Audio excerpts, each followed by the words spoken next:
فإن لم تفعلوا ولن تفعلوا فاتقوا النار التي وقودها الناس والحجارة أعدت للكافرين. And if you cannot do it, and if you will never be able to, then fear the fire was filled with people and stones prepared for the disbelievers. যদি তোমরা তা করতে না পারো আর তা কখনোই পারবে না, তবে সেই আগুনকে ভয় করো যার জ্বালানি হবে মানুষ ও পাথর, যা প্রস্তুত করা হয়েছে অবিশ্বাসীদের জন্য। এই আয়াতটি সূরা আল-বাকারার 24 নম্বর আয়াত। এর প্রেক্ষাপট হলো, কিছু অবিশ্বাসী মানুষ কোরআনকে আল্লাহর বাণী হিসেবে মানতে চাইতো না। তারা বলতো এটি মানুষের বানানো কথা।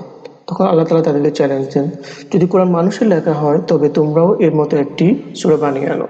কিন্তু আল্লাহ ঘোষণা করেন তোমরা তা কখনোই পারবে না। তাই আল্লাহ সতর্ক করে বলেন, যদি তা করতে না পারো তবে সেই আগুনকে ভয় করো যার জ্বালানি হবে মানুষ ও পাথর, যা অবিশ্বাসীদের জন্য প্রস্তুত করা হয়েছে।